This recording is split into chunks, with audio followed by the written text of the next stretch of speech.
Hey friends and foes, welcome to Brushwork Podcast. My name is Stephanie Scott, and today I have an interview with Grace Athena Flott, and we're talking about facing the full human condition when it comes to painting. On the conversation today, we talk about painting disabled figures, having the guts to talk about hard topics, Grace's studio practice, why she's taken a month off of painting, and her new show at the Port of Seattle. Without further ado, here's the interview. Grace, hi. Welcome to the podcast. Hi. Thank you, Stephanie. Thanks for having me. For people who don't know your work at all, can you describe what it is that you make? Sure. Yes. I always say that I'm really interested in the body and body liberation. So the kind of myth of normalcy, or what is normal for the body. So how that shows up in health and beauty and gender, etc. And I mostly do that through paint. So mostly working as a realist painter, but also in printmaking and a little bit of installation. And I think my practice has started to encompass more of like a social art practice. So working a little bit in community. But I was really raised to, this idea of like what is normal. Mm-hmm. I was raised in white suburban America, and raised to strive towards sort of conformity. And I realized that only after I went through this major kind of biographical disruption, and it was from an injury. And so my body was sort of placed firmly outside of mainstream representation. So I realized that I didn't see myself or bodies like mine really reflected in media. And I thought, well, I need to become an artist, and had always loved, drawing and painting as a kid. So I went back to school and learned, artistic anatomy and figure painting and portrait painting, really, so I could start to celebrate, stories of all kinds of stories about different types of bodies, and stories about finding belonging and joy. That's a huge pivotal moment in your life to be like, okay, now we become the artist. Did you want to be a painter before your injury? No, I never thought that art was a real career, so that's real. My family is full of kind of teachers, scientists, there's a couple of artists, but it's definitely in the minority. So I don't come from like a background that really like encouraged that. Mm-hmm. It was always open as a possibility, and it was always supported, but I just never entered my mind. So I had taken a couple of classes in undergrad at the University of Washington, but at that time in my early 20s, and more like early in college, I was really interested in labor and economic policy. So I was very into, and still am, social justice.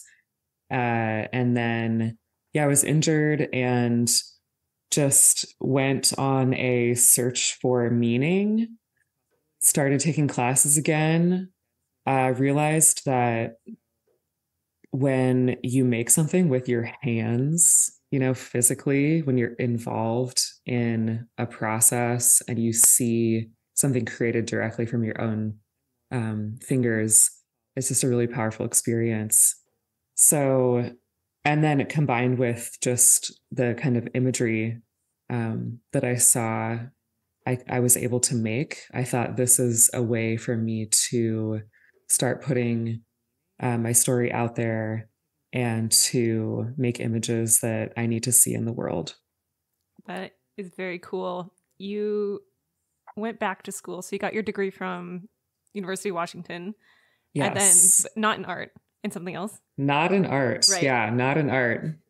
And then you went back to school. I know you went to Gage. Can you tell me a little bit about choosing to go back? And yeah, no, I truly feel like I didn't stumble into it, but I was like, I really just want to take a couple classes. It always starts like that. Yeah. I took a portrait drawing class from an instructor that ended up being one of the assistant teachers in the full-time atelier program with Juliet Aristides. So I ended up just walking into that atelier classroom and saw the paintings. And at that time, I was just utterly blown away by the fact that that kind of art even still existed. Right. I just was like, I didn't know that anyone made anything that wasn't abstract or purely conceptual. And I think going back to what I was saying earlier about not really having a lot of art exposure early in life, I had always thought that art was something that you needed a theory degree to understand, right? Like you had to be like a cool kid with like art theory, like as your undergrad. And it was very like for like rich kids. Gotta be an art bro. Yeah, art bro energy. Um, so uh, I just was like, oh, I understand this. And my mom is a librarian. So, you know, we always had tons of books around. And I think like illustration was always really present, illustrated children's books. So, yeah, I just thought this is like super accessible and it's gorgeous. I can speak with this language. The figure feels like a language to me. It gave you the vehicle for sending out your message. Absolutely. I feel like it's like there's no mystery to it. You know what you're talking about with your artwork, and it has a very clear way of getting to your viewers. At least it gets to me when I see your paintings. I'm just like, holy cats, that's it's intense and it's supposed to be, and Thanks. I like it. Thank you. Lately, you've been making some prints using your burn scars, and I think those are fascinating. How did you, one, come up with the idea to do it? Were you inspired by something? And two, why are you making it? Yeah, good question. I, as a realist painter, that's like a particular language, right? Where you're sort of giving the literal narrative to someone. Sure. And I have done self-portraits, obviously in realism. And that's been really powerful to describe my surface in an illusionistic way, where it's like, yeah, this is what I look like, and just spending time observing. So, because my process used to be primarily observational. And so I found like before I started printmaking the scars, I was just like, I wanted to, you know, see myself in paint, right? And so there was that language and that experience with the description, like painting as a description. And then I honestly don't know how I got the idea. I think I started spending more time with printmakers. And I thought, you know, I think my definition of portraiture and a self-portrait has been very narrow. And what would it look like if I started using more of my body, right? Not just my hands to make a self-portrait. And so I just tried it a couple of years ago. It was probably the first winter of COVID, being like alone at home. And yeah, so it's really easy to do. It's basically like a relief woodcut. So when you have like a textured surface, you can just roll ink with a brayer right onto your body and then press paper. Yeah, just pull the print. And I pulled these prints from my body. I was like in the bathroom and just I tried it. I have 50% burn scars. 50% of my body is covered with scars. And so I have a lot of source material. I love when you spend enough time with printmakers, you start thinking of anything can be a print. Yeah, anything can be printed. Anything. But more seriously, I love these prints of yours, and if you didn't know that they were burn scars, you'd be like, oh, these are interesting abstractions. Yes. And that's a fun dichotomy to talk about and to just have up. And yeah, when you first started sharing your work beyond your studies at Juliet's atelier. How did you feel like your work was received? Yeah, most people love it. I mean, Mm-hmm. it's generally super, super positive. I made a couple bodies of work before the current one. So I have talked about like my own experience with injury and like temporary disability and disfigurement. And then the last body of work I did, exposure therapy, was based on this idea of leaving yourself open Mm-hmm. without defenses. Mm-hmm. So thinking about like vulnerability, and that was a lot of like interior spaces, still life, figure and interior. Um, so yeah, I don't know. People, I think, are always like, oh, this, the paint is amazing, which I always appreciate because it's sort of like I never feel that way. but A little self-critical but there. more, yeah, there's always that voice. But the recent one is a specific portrait project of people in my community, friends of mine, and to me it's just a portrait project, Mm-hmm. but clearly for the normies out there, it's people with burn scars Yeah. who often have some kind of facial difference or visible difference from scarring. And yeah, the responses have been um again very positive, but like also you get folks who are just like, oh my God, I can't believe that you can stand to listen to their stories. That's just so nice, that you're Yikes. you're doing this to support these sad, sad Oh people. my God. I bet Um you get a lot of, this would look really good in my doctor's office. Oh, that has straight up been said to me. No. Yeah. When I was looking for a venue for the exhibition, which is opening like next week at the Port of Seattle, Mm-hmm. I started looking for a venue last winter for it. And I had someone point blank just be like, that would look great in a hospital. So Super. yeah, it's just shown me how I think we have a pretty low tolerance still in our culture for talking about hard things, Yeah. you know? And there's been a lot of progress, obviously, for like so many different groups and marginalized identities. There's still something with disability and the body and disfigurement where people really want it to just be like a medical issue, Mm-hmm. cut and dry, Mm-hmm. right? End of story. So I feel like a lot of what I do, is like I make the work.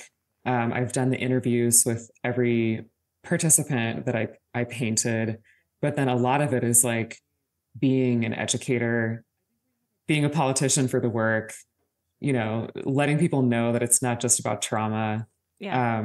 that it's about community and redefining beauty and just feeling good in your body. Like, who doesn't want that? Right? Yeah. Everyone should have that. You've mentioned, I think you said social artwork, and then you just mentioned interviews. You've been taking interviews of all the people you've painted. What are you gonna do with those? Yeah, I have a friend who's a social practice artist, and I don't fully know what that means, but I feel like it's just a nice, almost antidote to the kind of alone in the studio classical training that I was brought up in. Mm-hmm. So working more with a group of folks to like, bring almost a collective art vision to life. So yeah, I approached each of the paintings by well, it's a collaboration to me.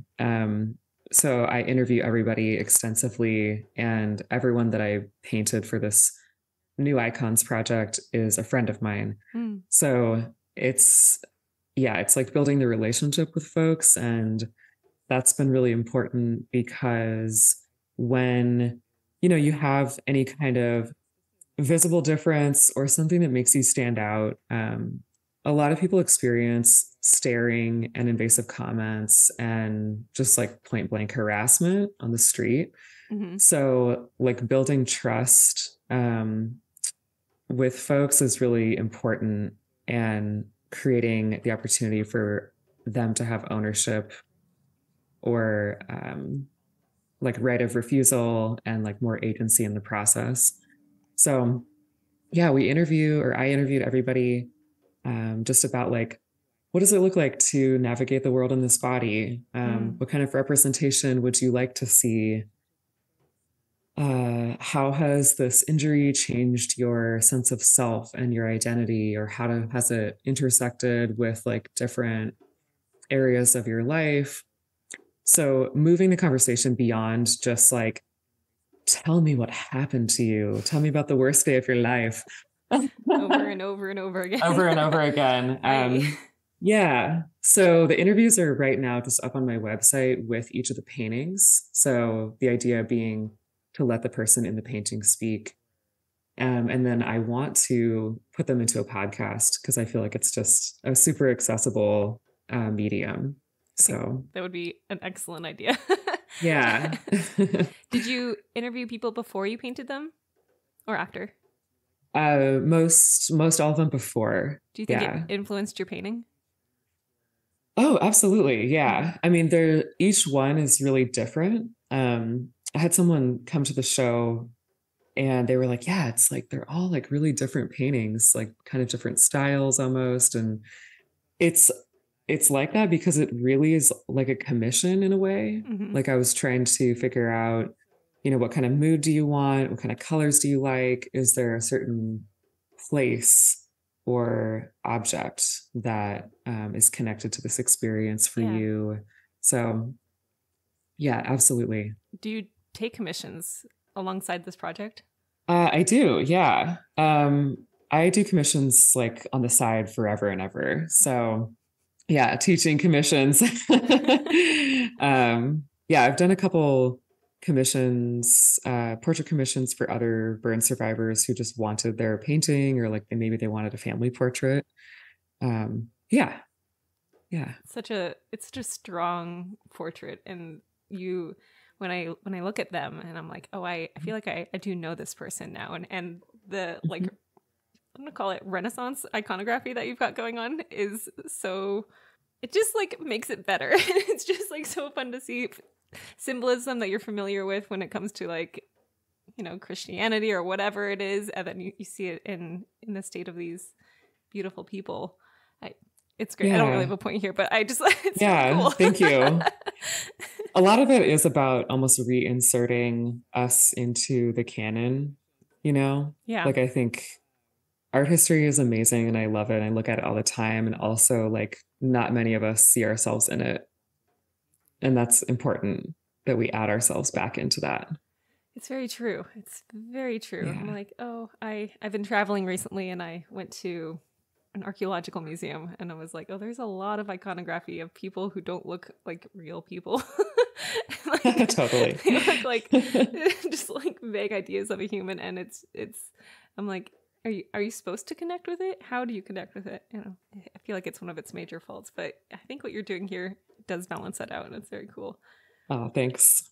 I've talked to a lot of artists in the past who want to approach heavy ideas like trauma and political ideas and things like that, and they put them into their artwork, but they hide them in their artwork, and they feel like if they do speak out very blatantly about what they're talking about, they'll lose their audience. They'll, for whatever reason, something prevents them from doing it. Do you have any advice for someone who's like, oh, I do want to approach these themes, but I'm not sure how or if I should?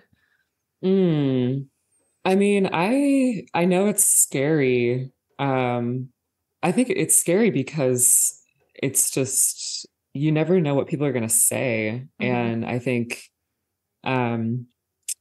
but then you look at museums and it's like every amazing major museum show has like real life issues connected to it. So I just don't know if there's art out there that isn't actually connected to like the personal, or we all have life experiences, and like I don't know how you feel, but even with abstract painting, or I mean, I think about how Jackson Pollock was just a raging traumatized alcoholic. It's true. You know? Yeah. So I think it's whatever shows up in your life shows up in your art, whether you are trying to hide it or put it out there. For me, I've just never had a choice because I literally wear my scars on my sleeve. Mm-hmm. So I think finding community is extremely important. Finding folks who really understand what you're trying to do. Thinking about who your audience is, what you're trying to say, and why. I don't think my art is for everyone, and that's okay. And I think most artists, their art is not for everyone either. Maybe, I don't think every yeah, person is for everyone, even. right. Like, So, yeah, yeah, you can't be right. Like you can't be a people pleaser in your art. But finding community and just trying stuff out. And if you have something that you really want to say, I think more power to you. We need more diverse voices, and we need to be less afraid of facing the full range of human emotions and human condition.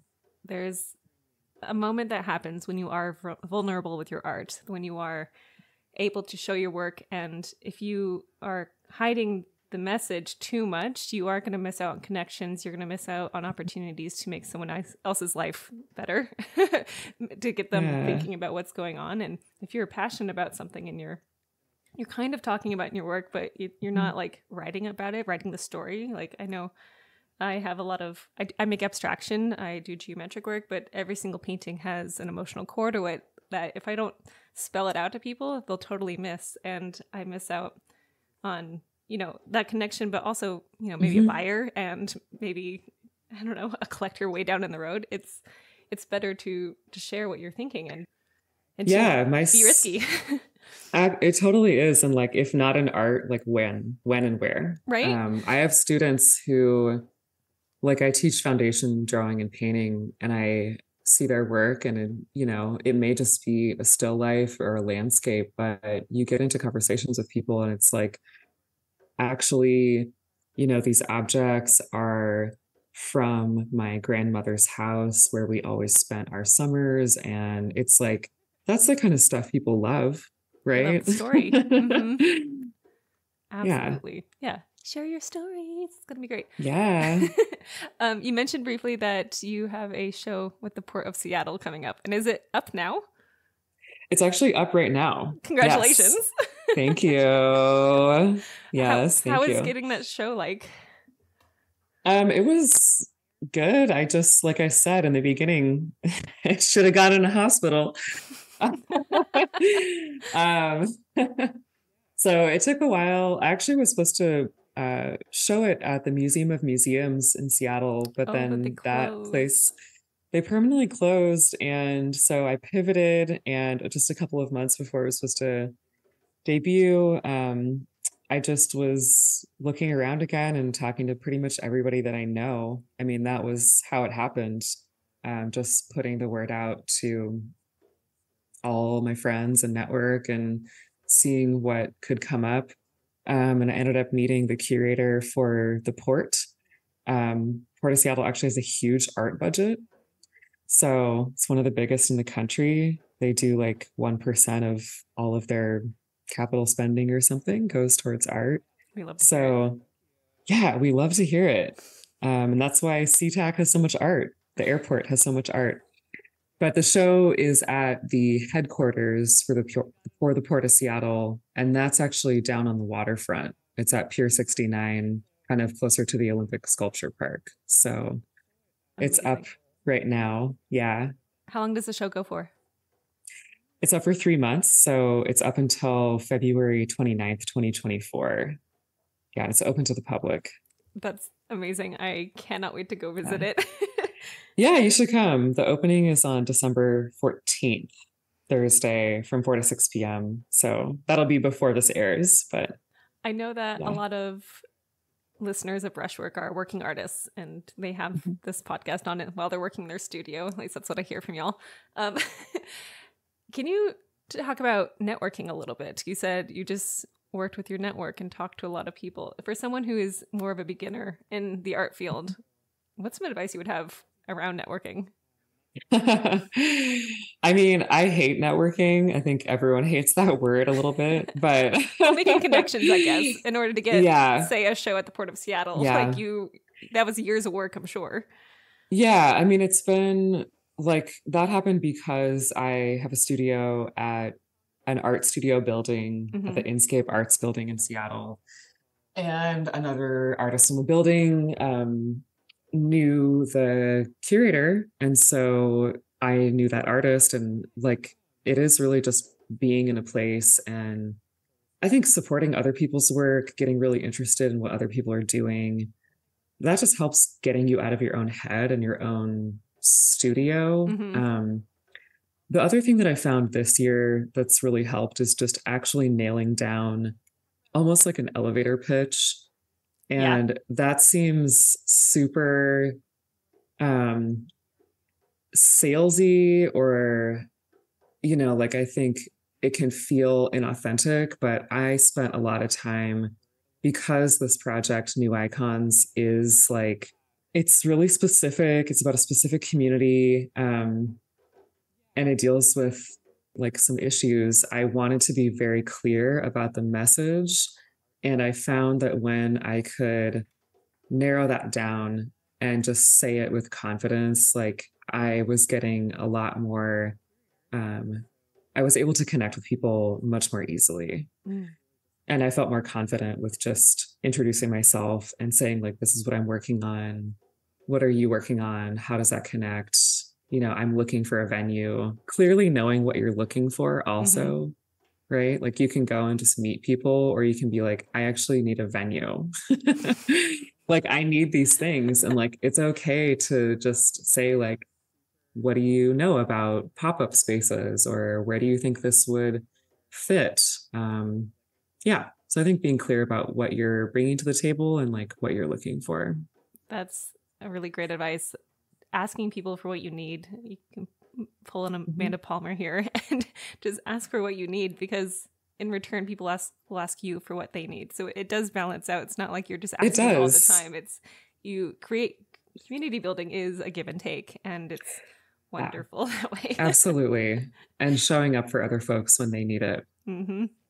Mhm. I want to ask you some questions about your creative practice, just in general. Can you describe your studio space? Sure. My studio is like a storage closet. I love it. um, it's bigger than a storage closet. But it feels like one because it's so full of stuff. It's only like 12 by 12 feet. And yeah, so it's not big. I've made 2 solo shows in it. It's possible. You don't need a Amazing. huge studio True. to crank it out. Yeah, it's got a beautiful north light window, which I love for painting. And like I said, it's at a studio complex with a bunch of other artists. It's like a quieter building, but it's very much in the city. So it's easy for me to get there. I like having the separation from home.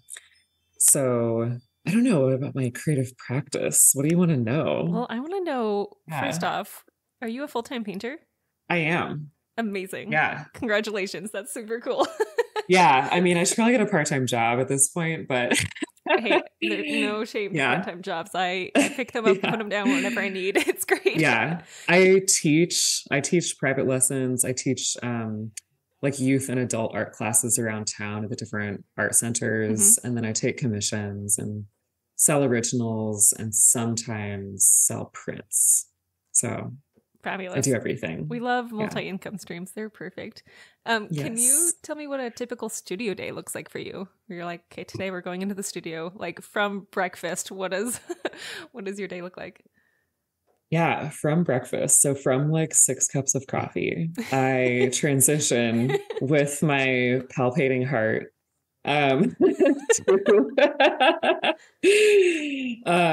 let's see. I usually spend like an hour answering emails in the morning. Hmm. Just once you start exhibiting, there's so much communication that goes into it. And so I try to stay on top of that, but I also try to not let it take over. Yeah. So I try to time box all the communication stuff. And I even have like a signature on my email that says I don't respond quickly. I just give it like 3 to 5 days usually getting back to people. You're honest. So I like it. yeah, yeah. And then I like to get to the studio about 10 and I try to work. If I'm in the flow with painting and I'm working towards a show, then I'd really try to work from like 10 to 6 at the studio. That's a long time. Yeah. And there's breaks in there. So I usually have like a meeting or something, or I'm teaching a student online. And yeah, so I get some good work done in the morning. My kind of studio morning time is just getting back into the work. I usually only have one painting at a time that I'm cranking on. So it's setting up the palette. It's kind of like side eyeing the painting, like while I'm getting going, laying out the palette, that kind of stuff. Watching you. I'm watching you, like, is it going to be a good day? Is it going to be a day where I'm just like, maybe I should have stayed home? I don't know. Yeah. So I just get right into it and I listen to a lot of audiobooks. What are you listening to right now? Well, nothing right now. I've actually been taking a break from painting for about a month. So since I put up the show, yeah, I've been taking a break and I've actually been working a lot more on the admin side because I made an entire catalog. So I made an exhibition catalog. That's a lot of work. Yeah, I had a friend, a graphic designer, who made it for me, but like planning it and promoting it. And yeah, just have work up at like lots of different venues right now. So it's been busy, but I don't know. It's good to take a break. It's good. Having, it's good. Especially after you like get everything set up, you're like, okay, my hands could use some time to like recover. And I try to take a month off of painting every year, and just like really let myself have moments away from the easel. So I get it. Sometimes it's like it's still work. It's still like, okay, we're making catalog and we're like updating shows and doing all that. Tons of extra work. Absolutely. Yeah. And I know that it will be really busy again, and like it's getting busy again for the holidays, but yeah, I had to take a break. And just like promotion takes a lot of time and effort. So that's part of artist's job too, putting yourself out there. It's like half the job. It's like yeah, I mean, right now it feels like 75% of the job because I finished the show and got to tell people about it. So we return to our previous question. You wake up, you 6 cups of coffee, you go to the studio after an hour of emails, you paint till 6, and then do you have like a hard deadline at 6? Well, my partner has a regular full-time job, so I keep very regular Monday to Friday hours. That's good. So that's kind of why like I just come home because I want to spend time with my partner. Yeah. And we have dinner. That's healthy. And try to live my life. Yeah, outside the studio. I don't know. During the day, I tend to be like a monk in the studio. I will have lunch with someone sometimes or go on a walk. I think it's really important to break up the day and take a lot of breaks. So I listen to, like I said, audiobooks or podcasts, and I feel like that sets me in a rhythm of like working for an hour and then stepping away from it, or listen to a chapter and step away. Yeah, but it is pretty focused. The studio is really where I go to make things, and then I work at home on the computer. So I really like that separation. I know a lot of people find it. You get your first studio and you get it and you're really excited for months at a time, and then at some point you get on your phone and you're in your studio space, but you're here tapping away on your cell phone. Right. Do you have I'm gonna call it any good creative hygiene habits that you keep?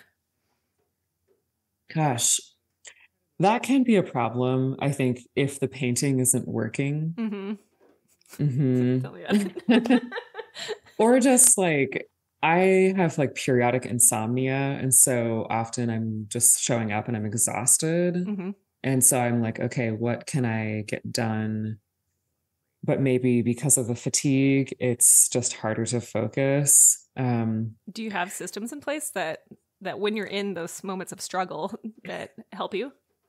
I try to, at the beginning of every painting session, actually do like a 5 minute meditation where I do like a body scan. Mm. So I check in with like each area of my body and just really try to feel and breathe into each area.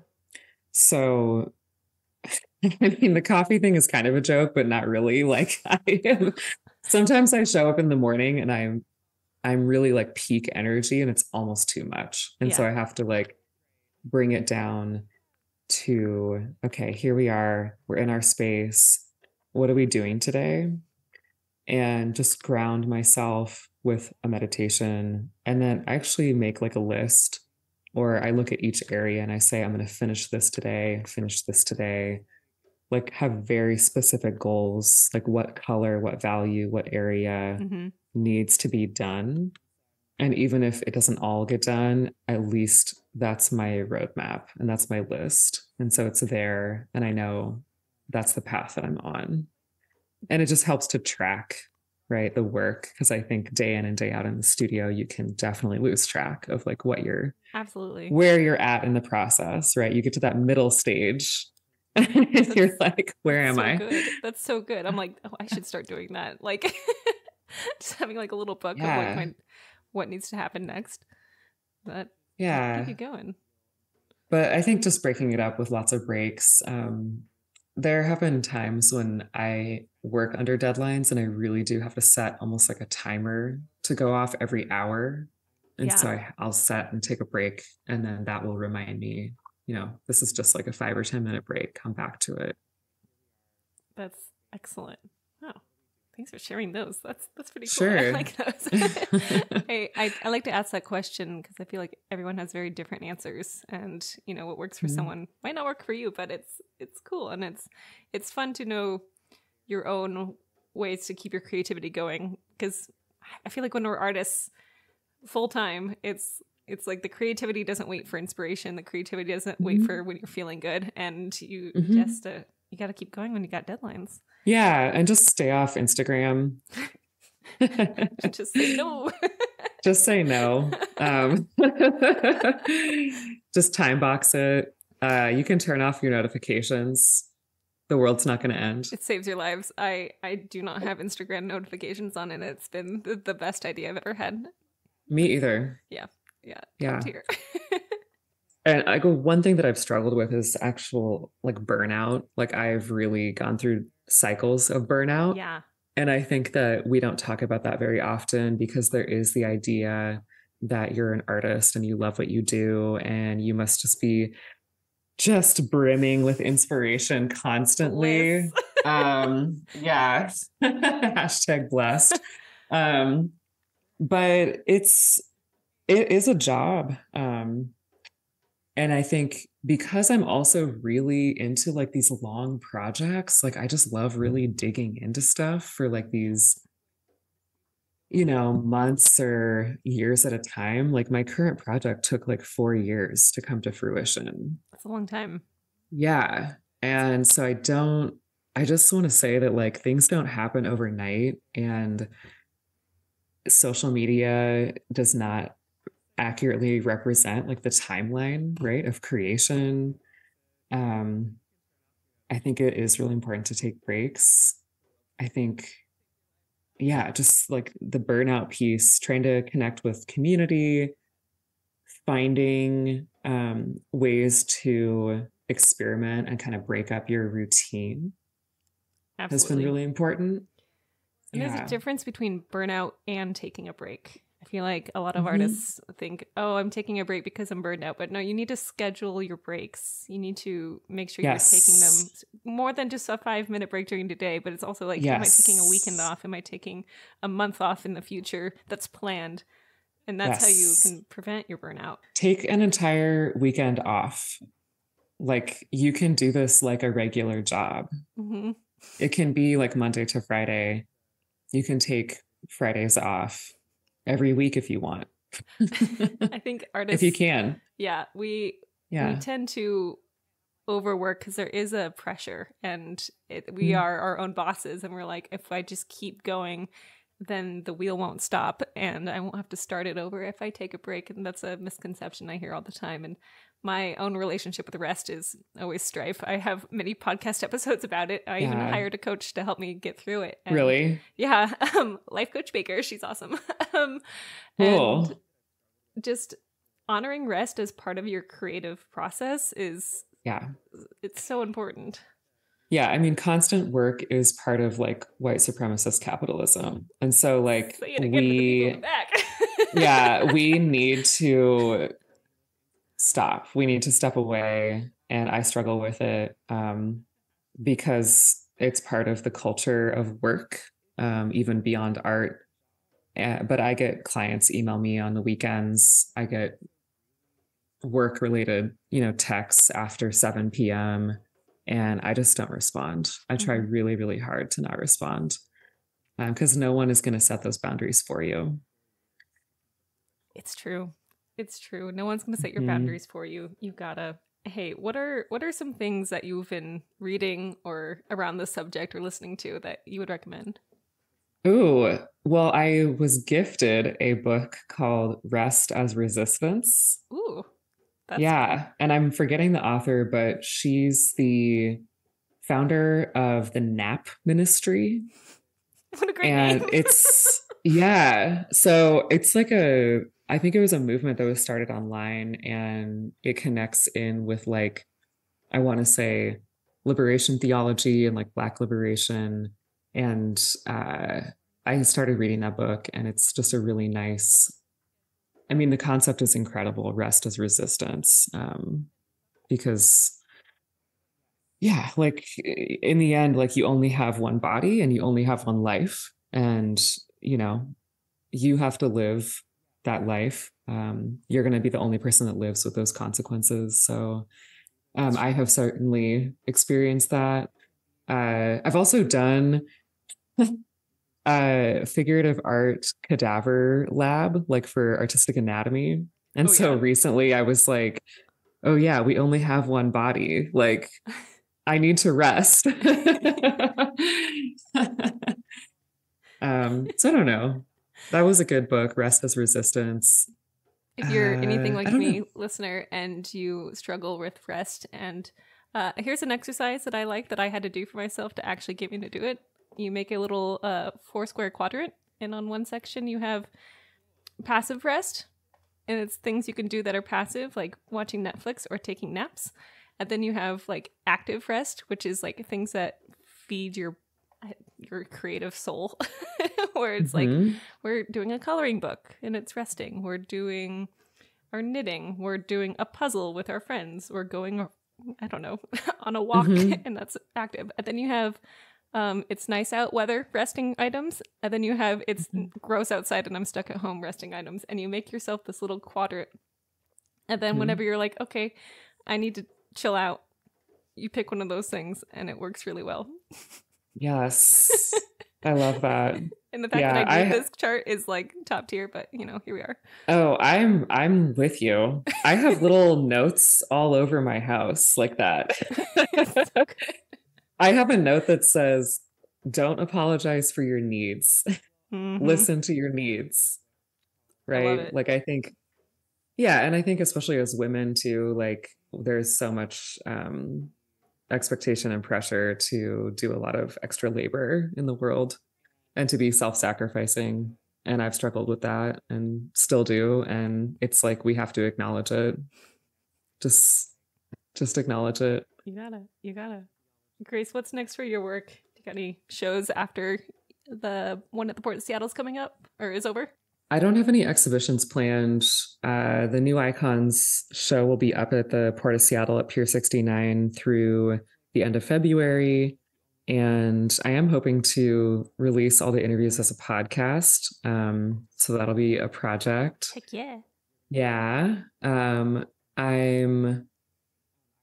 right now, I did make the exhibition catalog, so that's available for people to buy on my website. If you want to take home a piece of the show from anywhere in the world, I'm so, so proud of this catalog. My friend Scott McSkull designed it, and it's just so gratifying and incredible to see your work in a book. Like, that's something I would really recommend to people. Like, I'm self-publishing it and I'm printing it locally in Seattle at Gurley Press Inc.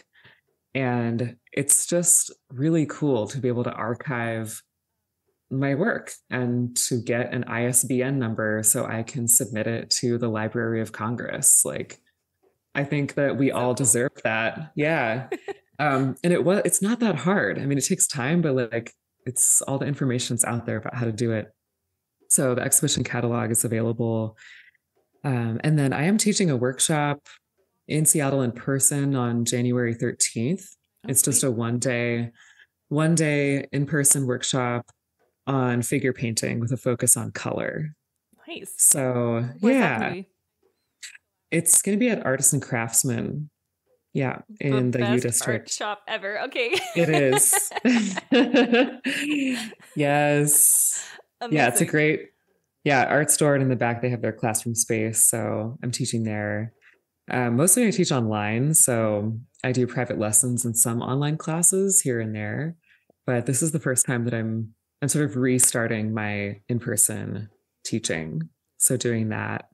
And I think there'll be another one in March. So heck yeah. January 13th is the workshop. How can people find you on the internet? On my website, which is my name, GraceAthenaflott.com. Athena, like the Greek goddess. Mm-hmm. And then same thing on social media. I think my handle is Grace Athena Art. And I'm there. I'm everywhere. But mostly on my website. I love it. I will have everything that we talked about linked in the show notes for y'all, so you don't have to rush and search them. It'll be there for you. And including Grace's workshops and places we've talked about in the Port of Seattle show, things like that, and her catalog, which you should absolutely go check out because I think it's going to be beautiful. I'm absolutely going to order one. I'm so excited. Yay. Grace, thank you for being on Brushwork.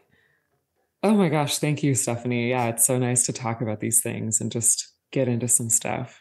Appreciate it. Yay! Thank you so much to Grace for being on Brushwork today. If you want to hear more about what's going on with Grace, you can sign up for her mailing list. It's in the show notes. That'll be announcements about her podcast, future shows, and opportunities to collect her art. If you've liked today's podcast, I would appreciate a thumbs up, a subscribe, a 5-star rating, whatever the rating system is, wherever you're listening to this. And I have a question for you listeners. I really would love to know, where have you been listening to Brushwork lately? Is it at your home studio? Is it in the car? Is it on a walk? Will you leave it in a comment for me? Because I want to know. All right, that's it, everyone. Make good choices, and I'll see you next time. Goodbye.